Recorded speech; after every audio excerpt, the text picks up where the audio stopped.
La flechita nos permite seleccionar cualquier contenido que esté dentro de nuestra capa.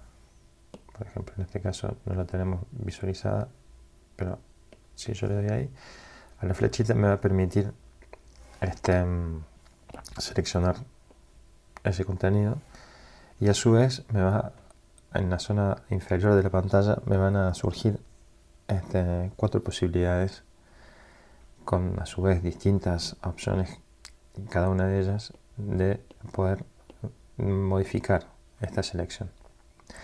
La puedo modificar a través de una forma libre, freeform, que no es tan libre si le activamos Magnetics.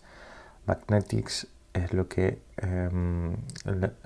pega esa selección a las líneas de la pantalla, las diagonales de 45 grados en este caso, a las horizontales y a las verticales. Y va a tratar todo el tiempo de estar alineando con los diferentes ángulos nuestra selección.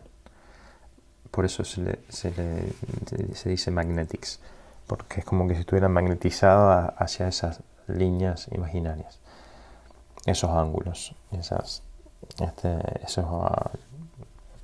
líneas y esos ángulos justamente. Después, a partir de esta opción de Freeform, podemos flipear, ya sea horizontalmente o verticalmente. Podemos rotar nuestra selección cada 45 grados. Podemos encajarla en nuestro canvas, en nuestro lienzo.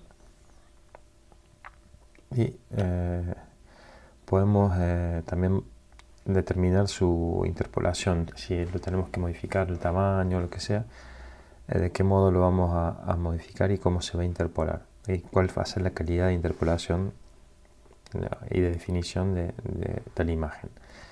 En este caso está en bilineal, que sería la media.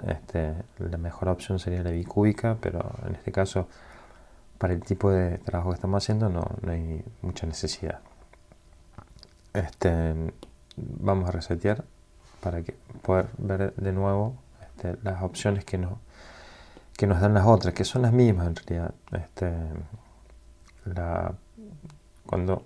Me había olvidado de comentar, cuando le saco la posibilidad de magnetizar mi selección, esta selección se deforma, ya sea donde tome o no, se va a ir deformando.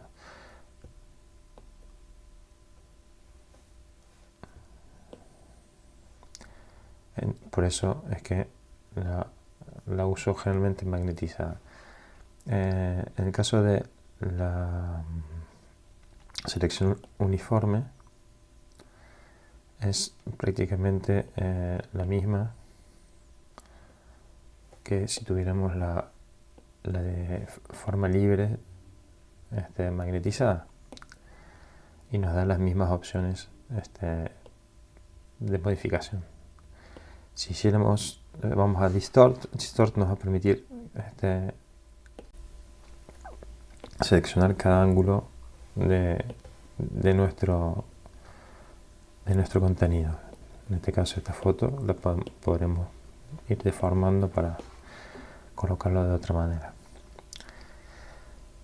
Y esta distorsión también puede ser, si por ejemplo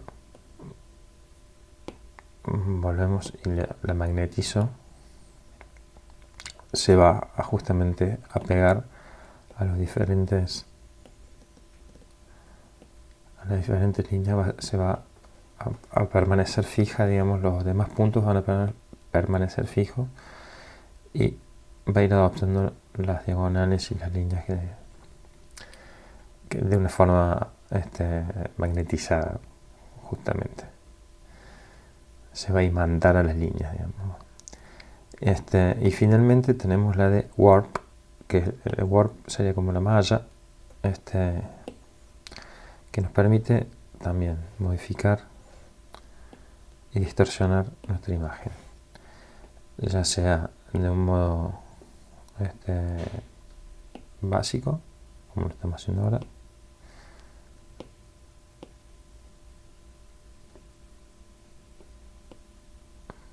se aplican exactamente las mismas posibilidades a la malla, y también nos da la posibilidad de esta malla, vamos a hacer una cosa previo a eso, vamos a agrandar un poquito para que lo veamos más fácilmente, y ahora voy a volver a Warp y voy a Advanced Mesh, y ahí me permite actuar sobre cada intersección de la malla que hayamos creado, y de esta manera puedo no sé, en este caso podría ser una bandera, que esta foto se ubique sobre una bandera, y lo podemos hacer de un modo muy simple con estos nodos. Siempre es útil esta malla de distorsión.